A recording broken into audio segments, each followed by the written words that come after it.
आदरणीय मित्र दमननाथ ढुङ्गानाज्यू, माननीय बिन्दा पाण्डेज्यू, पुस्तक का लेखक रमेश रुचेन राईज्यू, कार्यक्रम का संचालक विष्णु रिजालज्यू, प्रकाशक यति कता पो देखे थे प्रकाशक मित्र र सम्पूर्ण सहभागी साथीहरू, आज यही ठाउँमा दुईटा कार्यक्रम छन्। त्यसो भएर म एकै ठाउँमा एकछिन अगाडि एकछिन पछाडि लामो लामो बोल्नु ठिक हुँदैन। त्यसकारण अहिले थोरै मात्रै बोल्छु श्वेत शार्दुलको बारेमा र राजनीतिक नाम यथार्थ नाम मदन भण्डारीको बारेमा।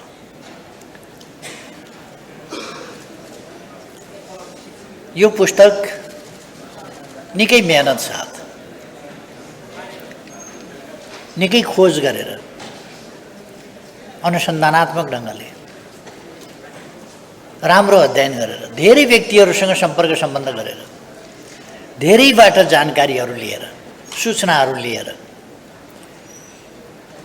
लामो समय अगाडिको विगत अथवा लगभग 7 दशकभन्दा अगाडि, 8 दशकभन्दा अगाडिका सन्दर्भहरू त्यहाँ आएका छन्। 9 दशकभन्दा अगाडिका सन्दर्भहरू, झन्नै शताब्दी समेटेर यो पुस्तक तयार भएको छ। थुप्रै सन्दर्भ सामग्रीहरूको यसमा सहारा लिएको छ, मद्दत लिएको छ। र मेहनत साथ पुस्तक तयार गर्नुभएकोमा पुस्तकका लेखक रमेश रुचेन राईलाई म हार्दिक धन्यवाद भन्न चाहन्छु। हामी सबैलाई उहाँले यस्तो पुस्तक उपहार दिएर गुण लगाउनु भएको छ जहाँ हामी मदन भण्डारीका बहुआयामहरू र उहाँको बहुआयामिक जीवनका विभिन्न आयाम र पक्षहरू, तिनको बारेमा, विभिन्न अवस्थाहरू, तिनको बारेमा, उहाँले गरेका सङ्घर्षहरू, तिनको बारेमा, उहाँले गरेका कामहरू र ती कामको सन्दर्भमा उहाँले दिएका योगदानहरू, तिनीहरूको धेरै राम्रो प्रस्तुतीकरण गर्नुभएको छ। म खुसी व्यक्त गर्न चाहन्छु। सजिलो थिएन यो पुस्तक तयार गर्न। केही उपलब्ध सहज प्रकाशित सामग्रीहरूलाई सन्दर्भ सामग्रीको रूपमा लिएर त्यसबाट पुस्तक तयार गर्नु अलिक सजिलो कुरा हुन्थ्यो। तर यसका लागि, यो पुस्तक तयार गर्नका लागि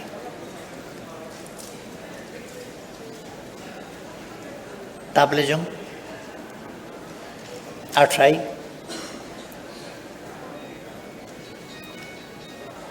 र तराई, त्यसपछि नेपाल, भारत, बनारस, वृन्दावन, अनेक ठाउँको चक्कर काट्न पर्छ। कति ठाउँ लेखक आफै पुगेको देखिन्छ, कतिपय ठाउँमा त्यहाँ पुगेका व्यक्तिहरू र सम्बन्धित र सरकारवाला व्यक्तिहरूबाट उहाँले जानकारीहरू लिएको देखिन्छ। थुप्रै मेहनत छ यसमा। यस मेहनतलाई सार्थक रूपमा हाम्रो बीचमा प्रस्तुत गरिदिने प्रकाशक, उहाँलाई पनि म धन्यवाद भन्न चाहन्छु। त्यो प्रकाशन गृहलाई पनि धन्यवाद भन्न चाहन्छु जसले लेखकको पुस्तक लेखकै दराजमा रहन नदिएर उहाँबाट हामीसम्म पुर्याउने काम गरिदियो। पुस्तकाकारमा प्रकाशित गरेर धेरै प्रति प्रकाशित गरेर, नत्र भने त उहाँका लाइब्रेरीमा गएर उहाँको पाण्डुलिपि हेरेर हामीले जानकारी पाउन सक्ने थिएनौँ। प्रकाशकलाई धेरै धन्यवाद भन्न चाहन्छु। लेखकले पुस्तकको नाम श्वेत शार्दूल राख्नुभएको छ। श्वेत शार्दूल मदन भण्डारीको साहित्यिक नाम र साहित्यिक सन्दर्भमा निकै चर्चा पनि लेखकले गर्नुभएको छ र मदन भण्डारीको साहित्यिक व्यक्तित्वसँग लेखक निकै आकर्षित पनि भएको देखिन्छ।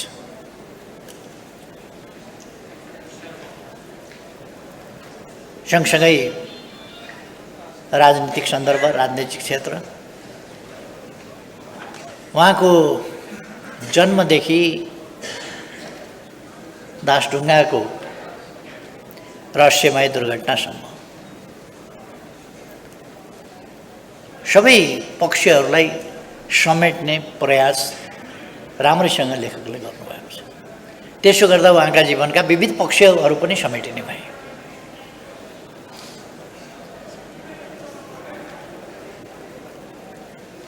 केही पक्षहरू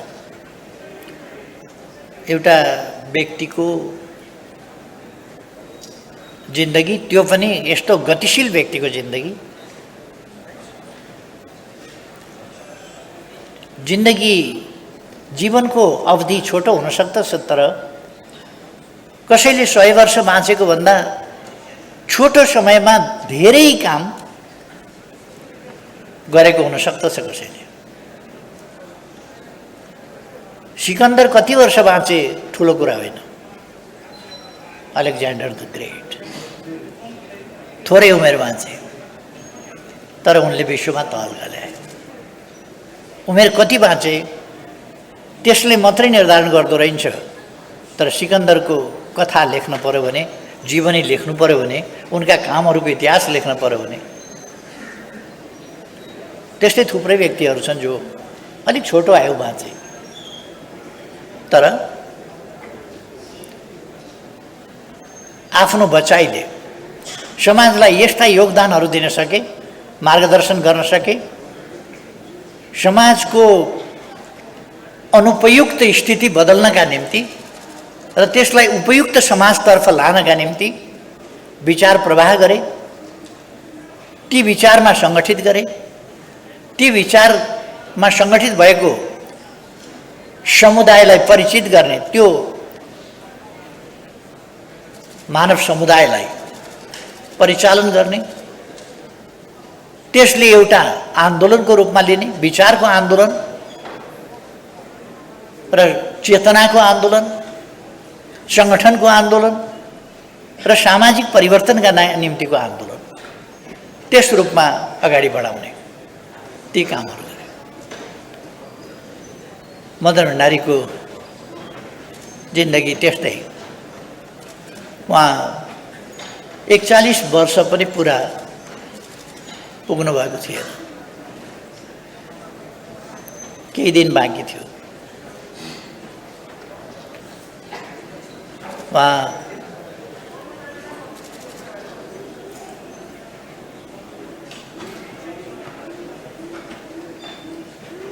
अघि हिसाबै गरेर बताउँदै हुनुहुन्थ्यो 40 वर्ष 10 महिना 19 दिन कि कति दिन भनेर, त्यति भएको छ। तर उहाँको जीवन असाधारण गतिमय थियो। उहाँले भूमिगत जीवनबाट बाहिर निस्किएका, उहाँले पार्टीको जिम्मेवारी लिएका, छोटो अवधिमा उहाँले अगाडि सारेका विचारहरू, उहाँले गरेको नेतृत्व, उहाँले रचना गरेको आन्दोलन, त्यसको असाधारण महत्त्व किन भयो भने त्यो अत्यन्तै गतिका साथ आयो। मदन भण्डारी चौथो महाधिवेशन, नेकपा मालेको चौथो महाधिवेशन त्यति बेला 46 साल आश्विनको फर्स्ट विकमा भएको थियो, पहिलो हप्ता। भदौको अन्तिमतिर होला। मलाई अलिकति जे होस् 46 साल भदौ आश्विन यही महिना हो, भदौमा पनि हुनसक्छ। अलिकति म त्यति दिन बिर्सिँदैन थिएँ, आजकल अलिकति तिथिमिति अलिअलि बिर्सिन थालेँ। खैर भदौ 9 देखि 14 सम्म त्यहाँ उहाँ महासचिव छानिनुभयो। पुष्पलालले अगाडिदेखि एउटा नीति ल्याइराख्नु भएको थियो, निरङ्कुश राजतन्त्र र निर्दलीय पञ्चायती व्यवस्थाका विरुद्ध लोकतन्त्रमा विश्वास गर्ने शक्तिहरू, लोकतन्त्र चाहने शक्तिहरू, निरङ्कुशतन्त्र विरोधी शक्तिहरू, निर्दलीयता विरोधी शक्तिहरू एक ठाउँ मिल्नुपर्छ र मिलेर सङ्घर्ष गर्नुपर्छ भन्ने नीति ल्याइराख्नु भएको थियो। तर पुष्पलालले पनि नेपाली कङ्ग्रेसलाई कन्भिन्स गर्न, सहमत गराउन सक्नु भएको थिएन। त्यस नीतिमा नेपाली कङ्ग्रेसको एउटा प्रवृत्ति रह्यो, सुरुदेखि नै एउटा प्रवृत्ति रह्यो। 7 सालको आन्दोलनमा, सहयात्रामा कम्युनिस्ट पार्टी जत्रो हैसियत थियो त्यत्रोमा इमान्दारिताका साथ लाग्यो। 7 सालको आन्दोलन सकिएपछि 8 साल माघबाट त राणा प्रधानमन्त्री छैन्जेल बरु कम्युनिस्ट पार्टीले काम गर्न पाएको थियो, मोहन शमशेर प्रधानमन्त्री छैन्जेल। नेपाली कङ्ग्रेसका सभापति प्रधानमन्त्री हुने बित्तिकै नेकपामाथि प्रतिबन्ध लाग्यो। कम्युनिस्ट पार्टीले काम गर्न पाएन, त्यो अवैध गैर कानुनी भनेर प्रतिबन्ध घोषणा गरियो। त्यसका काम कारबाही विचार त्यसले प्रकाशित गर्न, प्रसारित गर्न नपाउने स्थिति बन्यो। 17 साल कसरी आयो भने यही उल्टो बाटोले गर्दा आयो। सहयात्री शक्तिहरू, प्रगतिशील शक्तिहरू, परिवर्तनकारी शक्तिहरूसँग मिलेर परिवर्तनलाई संस्थागत गर्नुपर्ने, त्यसलाई सुरक्षित गर्नुपर्ने र अगाडि जानुपर्ने ठाउँमा प्रतिक्रियावादी शक्तिसँग मिल्ने र प्रगतिशील शक्तिलाई दबाउने, अग्रगामी शक्तिलाई, परिवर्तनकारी शक्तिलाई दबाउने खालका प्रवृत्तिहरू भएपछि त्यसले स्वाभाविक रूपमा राजनीतिलाई, जसका बिचमा युनिटी हुनुपर्थ्यो, जसका बिचमा एकता हुनुपर्थ्यो, त्यहाँ एकता भएन, त्यहाँ फाटो। त्यसको फाइदा त प्रतिक्रियावादीहरूले लिने भए। त्यसै गर्दै गर्दै एउटा तनावको स्थिति देशमा पैदा भयो। 17 सालपछि पुष्पलालले लगातार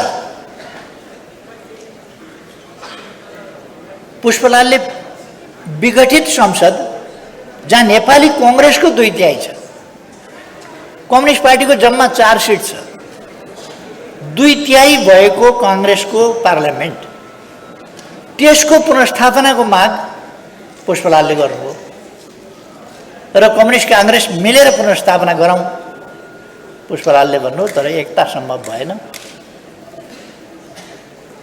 पुष्पलालले सक्नुभएको थिएन। तर पछि मदन भण्डारीले गणेश मानजीलाई कन्भिन्स गर्नुभयो, त्यसपछि कृष्ण प्रसाद भट्टराईजीलाई कन्भिन्स गर्नुभयो। उहाँहरू कन्भिन्स भएपछि एउटा अनुकूल वातावरण बन्यो संयुक्त जनआन्दोलनका लागि र 46 सालको संयुक्त जनआन्दोलन त्यसरी भयो। नेकपा मालेको चौथो महाधिवेशनबाट पारित निरङ्कुशतन्त्र र निर्दलीयता विरुद्धमा वामपन्थी शक्ति र कङ्ग्रेस मिलेर संयुक्त आन्दोलन गर्नुपर्छ, शान्तिपूर्ण जनआन्दोलन गर्नुपर्छ र त्यसबाट निरङ्कुशतन्त्रलाई पनि ढाल्नुपर्छ, पञ्चायती निर्दलीयतालाई पनि फाल्नुपर्छ। यो कुरालाई साकार पार्न सकियो। यसबीचमा थुप्रै आन्दोलनदेखि, आन्दोलनलाई सफल पार्ने कुरादेखि, संविधान निर्माण गर्ने कुरादेखि, संविधानमा रहेका कमी कमजोरीहरूलाई इङ्गित गर्ने कुरादेखि, संसदीय निर्वाचन गराउनेदेखि, संसदलाई कसरी अगाडि लानुपर्छ भन्ने सम्मका, लोकतन्त्रका सवालमा, जनजीविकाका सवालमा, आर्थिक प्रगतिका सवालमा, सामाजिक प्रबन्धका सवालमा, राजनीतिक प्रणाली र व्यवस्था र त्यसको परिचालनको सम्बन्धमा, देशभक्ति र राष्ट्रियताको सम्बन्धमा, सामाजिक न्याय र समानताको प्रश्नलाई कसरी समुचित ढङ्गले हल गर्ने भन्ने सम्बन्धमा मदन भण्डारीले युगान्तकारी ढङ्गले विचारहरूको सिलसिला र श्रृङ्खला अगाडि सार्नुभयो र त्यसमा उहाँले विचार मात्रै प्रस्तुत गर्नु भएन। उहाँको एउटा कला र क्षमता के पनि थियो भने उहाँले जे विचार, सही विचार निर्माण गर्ने, देश र जनताप्रति इमान्दार रहेर सोच्ने र त्यसबाट सही विचार र निष्कर्षहरू निकाल्ने, ती विचारहरूलाई अत्यन्तै प्रभावकारी ढङ्गले लिखत मार्फत र वक्तव्य मार्फत सम्प्रेषण गर्ने, सम्प्रेषण असाध्यै प्रभावकारी ढङ्गले गर्ने र सही ढङ्गले निष्कर्षहरू निकाल्ने। संविधान जारी हुने बित्तिकै 23 गते संविधान जारी भयो, तर 25 गते होला खुल्ला मञ्चमा सभा भयो। 47 साल कार्तिक 23 गते संविधान जारी भयो, 25 गते खुल्ला मञ्चबाट बोल्दाखेरि मदन भण्डारीले 27वटा आफ्ना टिप्पणीहरू, यो कुरा संविधानमा कमी छ, यो सच्याउनुपर्छ भनेर राख्नुभयो। त्यो कुरा 63 साल जेठ 15 गते आइपुग्दा, 4 गते जेठ 4 गते आइपुग्दा ती कुराहरूलाई पुनर्स्थापित संसदले पछि महसुस गर्न पर्यो र त्यसअनुसार ती कुराहरूलाई संविधानमा स्वीकार्य हुनुपर्छ भनेर प्रस्ताव पास गर्यो। मदन भण्डारीका एउटा सुखद संयोग पनि छ। मदन भण्डारीका सामाजिक न्याय, समानता र महिला अधिकार सम्बन्धी प्रश्नहरूलाई अब मदन भण्डारीको श्रीमती भन्न हुने हो कि होइन त्यो त थाहा छैन, तर एउटा संयोग के भने विद्या भण्डारीजी जो मदन भण्डारीको श्रीमती पनि हुनुहुन्छ, उहाँले नै संसदमा पुनर्स्थापित संसदमा पेश गर्नुभयो 4वटा मुद्दामा पेश गर्नुभयो सर्वदलीय सहमति जुटाएर र 33% महिला सहभागिता, महिलाहरूका अन्य अधिकारका पक्षहरू, अंशवंश आदिका अधिकारका पक्षहरू जस्ता कुराहरू उहाँको नेतृत्वमा नै त्यो पक्षलाई अगाडि बढाइयो, जसले पछि संविधानमा स्थान पायो र संवैधानिक ढङ्गले आज हामी समानताको दिशामा 1/3 प्रारम्भ गरेर अगाडि बढ्दैछौँ। मैले धेरै भनिरहनु पर्दैन। मदन भण्डारीले नेपाली समाजको स्थिति के हो, यसलाई कसरी अगाडि बढाउनुपर्छ, पुराना शब्दावलीहरू घोकेर रटेर तिनको पुनरोक्ति गरेर, तिनको उच्चारण र उद्धरण गरेर परिवर्तन हुँदैन। परिवर्तन मौलिक ढङ्गले हुन्छ, आफ्नो परिस्थिति अनुसार हुन्छ र यहाँ अरू विभिन्न विचारधारा, विचार प्रवृत्ति जुन प्रयोगबाट निस्किएका हुन्। कहिले कहिले के हुन्छ भने अब यो चाहिँ हामी परिमार्जन गर्छौँ, यसलाई परिमार्जन गर्छौँ, यसमा नयाँ विचार दिन्छौँ भनेर मान्छे आउँछन्, त्यो बेतुकको कुरा हो। विचार दिन्छु भनेर विचार दिइने होइन। व्यवहारको क्रममा विचारहरू परिस्थितिले तयार गर्छ। यदि परिस्थितिलाई ठिक ढङ्गले हामीले विश्लेषण गर्न सक्यौँ, त्यसलाई चिन्न सक्यौँ, परिस्थितिलाई त्यहाँका समस्या चिन्न सक्यौँ र तिनको समाधान पहिल्याउन सक्यौँ भने नयाँ विचारहरू आउने हो। नयाँ विचार निकालौँ न है केही भनेर नयाँ विचार निकाल्नका लागि यसो घोत्लिएर कविता लेख्ने हो र नयाँ विचार निकाल्ने भने त्यो सजिलो कुरा होइन। एउटा युगले माग गरिराखेको हुन्छ र त्यस मागलाई सम्बोधन कसरी गर्न सकिन्छ त्यहाँबाट मात्रै विचार उत्पन्न हुन्छ। वर्ग सङ्घर्षको दौरानमा, राजनीतिक आन्दोलनको दौरानमा अरू विभिन्न वैज्ञानिक, प्राविधिक खोज, अध्ययन, अनुसन्धान र प्रयोगहरूको सन्दर्भमा नयाँ नयाँ कुराहरू उत्पन्न हुन सक्छ। चिन्तनहरू व्यवहारबाटै सिर्जना हुने। त्यसै गरी जननेता मदन भण्डारीले पनि त्यही बाटोबाट अगाडि बढ्दै जाँदा जनताको बहुदलीय जनवादको विचार प्रतिपादन गर्नु। मलाई मेरा आदरणीय मित्र दमनजी मभन्दा उमेरमा पनि पाएको हुनुहुन्छ। उहाँको कुरामा कुनै असहमति जनाइरहन केही गर्न इच्छा छैन, तर कम्युनिस्टहरू पावर केन्द्रित गर्छन्, केन्द्रीकृत गर्छन् भन्ने कुरा चाहिँ मैले अलिकति असहमति चाहिँ जनाउनु पर्छ जस्तो लाग्छ। कम्युनिस्टहरू चाहिँ दमनकारी हुन्छन्, त्यसकारण फाटो हुन्छ भन्ने फाटो विचारको पछौटेपन र आत्मकेन्द्रित प्रवृत्तिबाट हुन्छ। आफ्नो स्वार्थमा केन्द्रित हुने, देश र जनताप्रति केन्द्रित नहुने कुराबाट प्रकट हुन्छ। कसरी हुन्छ? आफ्ना स्वार्थमा केन्द्रित भयो भने नेपाली कङ्ग्रेसभित्र 8 सालबाट एउटा चर्को आवाज उठ्यो। एउटा व्यक्तिले 2टा महत्त्वपूर्ण पद, मातृका प्रसाद कोइराला सभापति, प्रधानमन्त्री पनि भएपछि सभापति र प्रधानमन्त्री एउटै हुनु हुँदैन भन्ने जोरदार माग उठ्यो, चर्को माग उठ्यो, जसको अगुवाई बिपी कोइरालाले गर्नु। पछि बिपी कोइराला प्रधानमन्त्री पनि हुनुभयो, सभापति पनि हुनुभयो। नेतृत्व एउटैले गर्नुपर्छ, नत्र पनि कन्ट्राडिक्सन हुन्छ भन्ने पनि उहाँले नै तर्क दिनुभयो। त्यसकारण यो राजनीतिका तर्क भनेको कहिले यता फर्किया हुन्छ, कहिले यता फर्किया। मेरो विचारमा यथार्थ कहिले यता फर्किने, कहिले यता फर्किने गर्नु हुँदैन। हामी कहाँ कुनै प्रकारको आइडियोलोजिकल प्रेजुडिस, वैचारिक आग्रह, पूर्वाग्रह जस्ता कुराहरूबाट हामी हिँड्यौँ भने पूर्वाग्रहले हामीलाई कहिले पनि सही निष्कर्षमा पुर्याउन सक्दैन। त्यसकारण सही निष्कर्षमा पुग्ने हो भने हामी पूर्वाग्रह रहित हुनुपर्छ।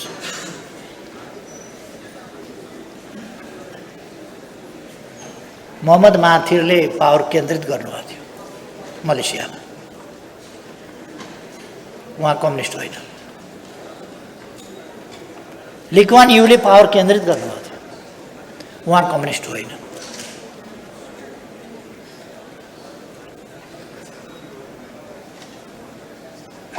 हामीले त पावर केन्द्रित त गरेनौँ। भारतमा पञ्चायतहरू छन्। भारतको पञ्चायतहरूभन्दा हाम्रा स्थानीय तह त स्थानीय सरकारको रूपमा काम गरेका छन् त, स्थानीय सरकारका रूपमा। त्यसकारण प्रणालीको कुरा पनि हुन्छ। र म के भन्न चाहन्छु भने डेमोक्रेसी अरूले ल्याइदिएको डेमोक्रेसीमा हामी सहभागी भएका होइनौँ, हामीले स्वीकारेको होइन, हामीले रगत पसिना बगाएर ल्याएको, स्थापना गरेको डेमोक्रेसी। हामी गेस्ट डेमोक्रेट्स होइनौँ, अतिथि लोकतन्त्रवादी हुन्छ नि, हामी अतिथि लोकतन्त्रवादी होइन, रैथाने लोकतन्त्रवादी हो। लोकतन्त्रका लागि नेपाली कङ्ग्रेसका कुनै नेताले भन्दा हामीले कम सेक्रिफाइस पनि गरेका छैनौँ होला।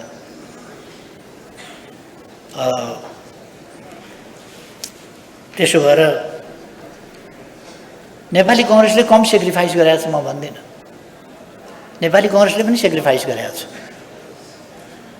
तर नेपाली कङ्ग्रेसले गरेको सेक्रिफाइस हुने, हामीले गरेको सेक्रिफाइस चाहिँ केही पनि नहुने कुरा होइन।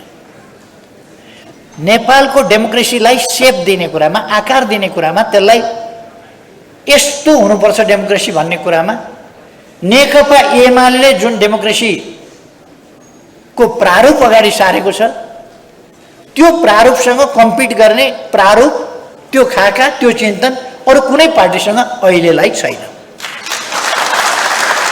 चाहे कङ्ग्रेस होस् चाहे कोही होस्।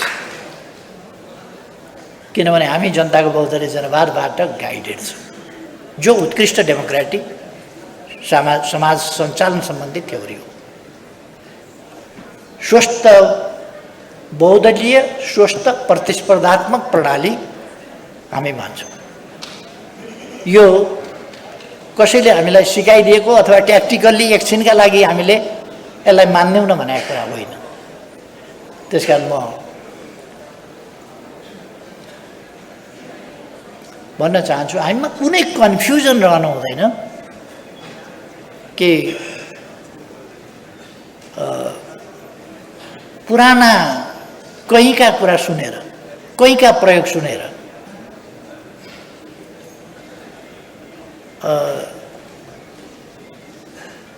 मार्कोस कम्युनिस्ट थिए र, पिनोचे कम्युनिस्ट थिए र, सुहार्तो कम्युनिस्ट थिए र, यस्ता थुप्रो तानाशाहहरूको नाम लिन सकिन्छ। गणतन्त्रात्मक तानाशाहहरू जो डेमोक्रेट्स थिएनन्, भन्दा त उनीहरू डेमोक्रेसीका कुरा गर्थे, तर उनीहरू डेमोक्रेटिक आचरणका, लोकतान्त्रिक आचरणका थिएनन्। उनीहरू लोकतान्त्रिक अभ्यास गर्दैनथे। त्यसकारण यसलाई आइडियोलोजिकल एउटा रेखा तान्ने भन्दा पनि व्यवहारले देखाएका कुराहरूको रेखा तान्नुपर्छ। र हामी दुनियाँको ठेक्का लिँदैनौँ। हाम्रो बारेमा भन्छौँ, हामी बिल्कुल लोकतान्त्रिक आन्दोलनबाट आएका छौँ, लोकतन्त्र ल्याउन खटेका छौँ, लोकतन्त्रका लागि लडेका छौँ र लोकतन्त्रलाई मार्गदर्शन गरिरहेका छौँ। कस्तो हुन्छ लोकतन्त्र, त्यसका लागि हामी काम गरिरहेका छौँ। त्यसकारण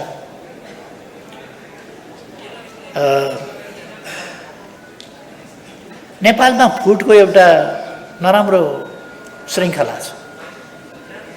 यो नेपाली कङ्ग्रेसभित्र पनि पटक पटक फुटहरू भए, पटक पटक फुटहरू भए।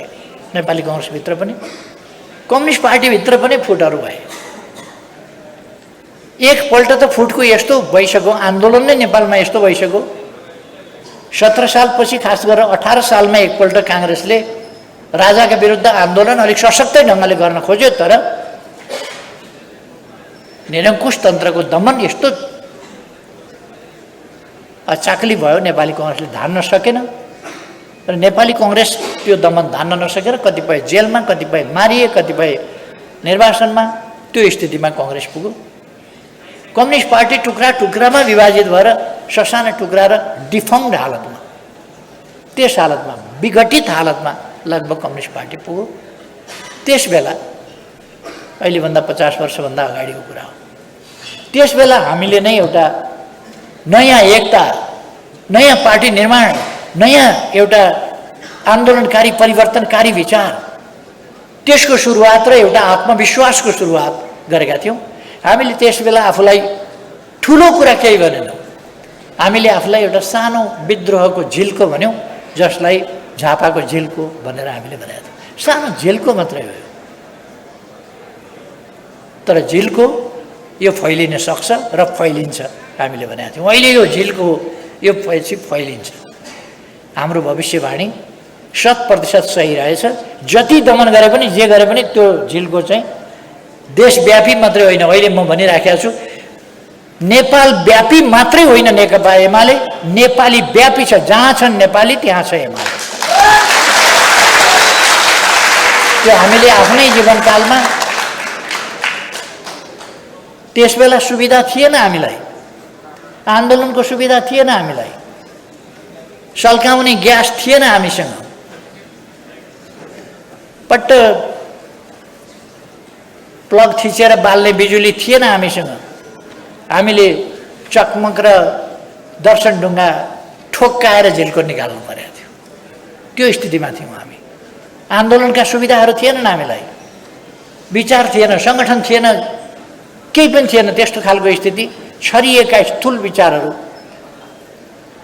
विभिन्न देशले गरेका आन्दोलनका केही विचारहरू र केही हाम्रै पृष्ठभूमिका केही विचारहरू थिए। तिनीहरूलाई हामीले लिएर नयाँ प्रयोग गर्नु परेको थियो। त्यो झुलो चकमक ठोकाएको भन्छन्, दर्शन ढुङ्गासँग यसो चेपेर झुलो राखेको हुन्छ, त्यसमा चकमक ठ्याक्क ठोकाएर झिल्को निकालेर अनि त्यसबाट आगो निकालिन्छ। त्यसरी आगो निकाल्नु परेको थियो, आन्दोलनको झिल्को निकाल्नु परेको थियो र झुलोमा टिपाउनु परेको थियो आगो। त्यसै बेला निभाउने बहुत प्रयास भयो, हत्याका श्रृङ्खलाहरू भए।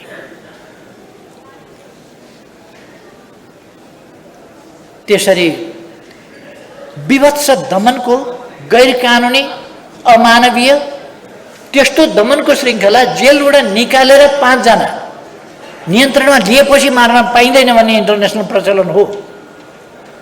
इन्टरनेसनल ल त्यो भन्छ। तर नियन्त्रणमा लिएको केही महिनापछि जेलबाट निकालेर जङ्गलको किनारमा लगेर हत्या गरियो। त्यही कुरा 31 साल दशैंको ठ्याक्कै अगाडि नखु जेलबाट निकालेर नेपाली काङ्ग्रेसका 4 जना लीला, ठगी, गोकर्ण आदि भन्ने टिमुरबोटे काण्डसँग ओखलढुङ्गा काण्डसँग सम्बन्धित 4 जनालाई नखुको ओह्रालोमा ल्याएर मार्यो। 35 साल माघ 25 गते क्याप्टन यज्ञबहादुर थापा र भीमनारायणलाई मारियो। त्यो चाहिँ कानुन सम्मत भनेर कानुनले फैसला गरेर अदालतले फैसला गरेर मृत्युदण्ड दिएर मारियो। जसरी दुर्गानन्द झालाई 20 सालमा मारियो। यस्ता दमनका सिलसिलाहरूसँग जुधेर आन्दोलन अगाडि बढेको छ। हामी यहाँ आइपुगेका छौँ। हाम्रो विकासमा अरू थुप्रै कुराहरू पनि होला, तर मदन भण्डारीका नवीन सोचहरू, समयानुकूल सोचहरू, लोकतन्त्र पोलिटिकल डेमोक्रेसी मात्रै होइन, पोलिटिकल फ्रिडम्सका कुरा मात्रै होइन, इकोनोमिक, सोसल र कल्चरल आस्पेक्टहरू समेतलाई समेटेको कम्प्रेहेन्सिभ डेमोक्रेसी जो आज हामी कम्प्रेहेन्सिभ डेमोक्रेसी भनिरहेका छौँ। परिपूर्ण लोकतन्त्र जो खालि राजनीतिक मात्रै होइन, राजनीतिक, आर्थिक, सामाजिक, सांस्कृतिक सबै क्षेत्रलाई समेटेको, सबै क्षेत्रलाई अगाडि बढाएको, सबै क्षेत्रमा लोकतन्त्र व्याप्त। यो ढङ्गले हामीले अगाडि बढाउने यो जननेता मदन भण्डारीको देन हो। हाम्रो देशमा राष्ट्रियता सम्बन्धी कतिपय देशले राष्ट्रियताको चिन्ता धेरै गर्नु पर्दैन, तर हाम्रो देशले राष्ट्रियताको चिन्ता गर्नुपर्छ। अनेक कारण छ, ती कुराहरूलाई पनि हामीले अगाडि बढाएका छौँ। जे होस्, त्यसो भएर अहिले केही अस्थायी घटनाक्रमहरू देखा परेका छन्। अस्थायी घटनाक्रम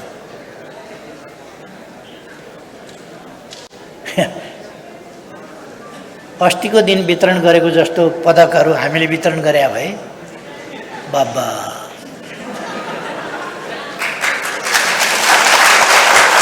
अहिले त निर्णय खारिज गर्ने अदालतलाई पनि वितरण गरिदिएको छ। कसले खारिज गर्ने? बहस गर्ने वकिललाई पनि वितरण गरिदिएको छ। कसले बहस गर्ने? विरोधमा बोल्ने टेलिभिजन, अखबार आदि इत्यादिलाई पनि वितरण गरिदिएको छ। ती पनि चुपचाप दङ्ग, कसले बोल्ने? कस्तो सबैतिर ढ्याक ढ्याक्ती ढोका थुनेको छ क्या। ठ्याक ठ्याक्ती, कतैबाट आवाज नआओस्, कतैबाट विरोधको स्वर नआओस्, कतैबाट उज्यालो नछिरोस्, सबै कुरा अन्धकारमा चलाउने। विरोधी नै रहेनन्। हामीलाई कुनै टाउको दुख्या होइन। यति धेरै पदकहरू त कहिले पनि बाँडिया थिएन होला। क्या रत्न पार्कमा बसेर वितरण गरे जस्तै छ क्या।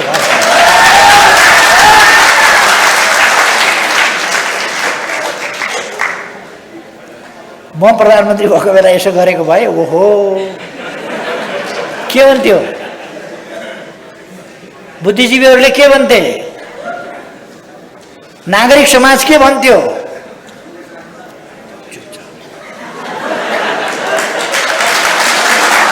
आज रमाइलो छ, सब चुपचाप छ, शान्त छ।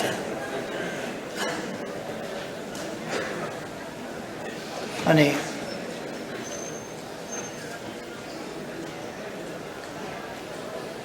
खालि एउटा उदाहरण मात्रै, एउटा उदाहरण। यस्ता कति हो कति यी 70, 71, 72 दिनमा सरकारको छाँटकाँट, ढाँचा काँचा, यसको त हामी देशलाई माया गर्ने मान्छेहरू पनि छौँ।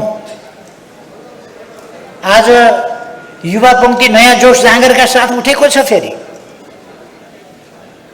जनतामा राजनीतिप्रति फ्रस्ट्रेसन, एउटा निराशा, वैराग्यभाव, विरक्ति, वितृष्णा पैदा गर्ने कोसिस भएको छ जानी जानिकन, ताकि कोही पत्रकारलाई पनि पदक, उसलाई पनि पदक, वकिललाई पनि पदक, उसलाई पनि पदक, बोल्ने कोही नराखे जस्तै। यहाँ सबै निराशा बनाइदिने, युवाहरूलाई निराशा बनाइदिने, केही पनि हुँदैन भन्ने पारिदिने, किन केही हुँदैन? राणा शासनको अन्धकार युगबाट यहाँसम्म आइसक्यो। निरङ्कुश राजतन्त्र र पञ्चायती निर्दलीयताका विरुद्ध लडेर हामीले यहाँसम्म सङ्घीय लोकतान्त्रिक गणतन्त्रसम्म आफ्नै जीवनकालमा ल्याइपुर्यायौँ। किन हुँदैन? टहलका साथ विकास निर्माणका कामलाई अगाडि लान सकिँदो रहेछ। केही पूर्वाधार नभएको अवस्थामा, तयारी नभएको अवस्थामा कोभिडसँग लड्न सकिँदो रहेछ। निशुल्क, नेपाल जस्तो गरिब देशले निशुल्क परीक्षण, निशुल्क उपचार, निशुल्क खोप यो सब गर्न सक्दो रहेछ। त्यसभन्दा अगाडि विकासको रफ्तार कस्तो थियो? पहिले पनि रफ्तार एक ढङ्गले छँदैछ। जो ठेक्का लागेको छ, कामहरू अगाडि बढिरहेको छ, गर्न सकिँदो रहेछ। अलिकति दिउँसै पनि ग्रहण लाग्यो भने त्यतातिर हेर्दै नहेरे पनि भन्छन् नि मान्छेले। ग्रहण लाग्यो भने ग्रहणतिर नहेर्नु भन्छ, होइन? अहिले ग्रहण लागेको छ, यो ग्रहणतिर धेरै हेर्ने काम छैन। ग्रहण लाग्यो, अशुभ छ। रणनीतिक सडक समेत 1400 सडक बन्द गरिदिनु, ठेका रद्द गरिदिनु, यो नगर्नु, रोकिदिनु, बजेट रोक्नु, कार्यक्रम आयोजना सबै खतम, रोकिदियो। क्या बहादुर सरकार! अघिल्लो सरकारले 1400 बाटा बनाउँछु भने यो सरकारले आउने बित्तिकै ज्याप दाहिने खुट्टाले ब्रेक ठोकिदियो, ल बना बाटा। केपी ओलीको फुर्ती एकै झट्कामा खत्म पारिदिन्छु भनेर 1400 बाटा खत्म एकैचोटि। अहिले थालेको छ। यता लाग्ने कि नलाग्ने हामीतिर? अब यो म त पेसाकर्मी हुँ, तैपनि यता लाग्ने कि नलाग्ने? म त पेसाकर्मी हुँ हजुर, म त जागिरमा हुँ, म यताउता, म पार्टीमा छैन। ए खोजेकै हो त? भोलिपल्ट जाँदाखेरि 3 घन्टा हिँडेर जानुपर्ने, न त्यहाँ डेरा खोज्न जानु, न डेरा पाउँछ त्यो स्कुलमा लगेर अर्को 3 घन्टा परको स्कुलमा सारिदिन्छ। कर्मचारीलाई अपायमा सारिदिन्छ।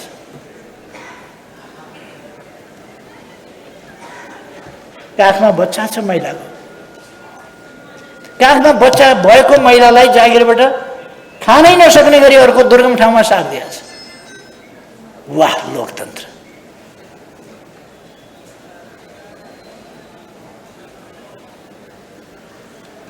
शेरबहादुरजीले नेतृत्व गर्नुभएको सरकार हो यो।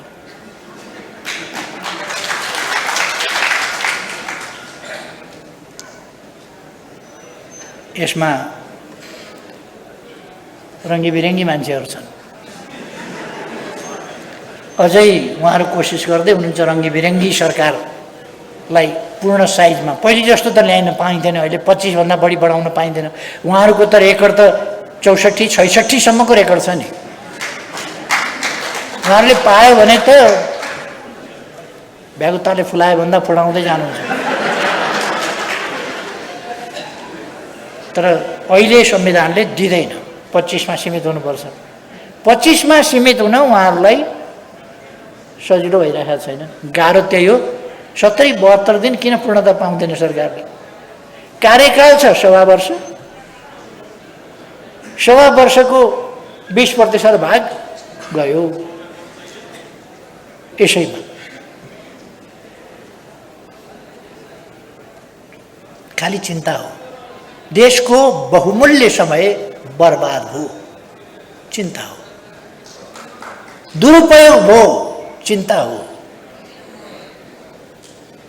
पदक, मैले अस्तिका दिन बोल्दा भने, पदक यदि बोल्न जान्दथ्यो भने त्यसका आँखा हुन्थे र आँसु त्यसका आँखा हुन्थे भने बरबर रुन्थ्यो, त्यो धर धर रुन्थ्यो। पदक बोल्न जान्दथ्यो भने त्यसले नारा लगाउँथ्यो उफ्रिएर।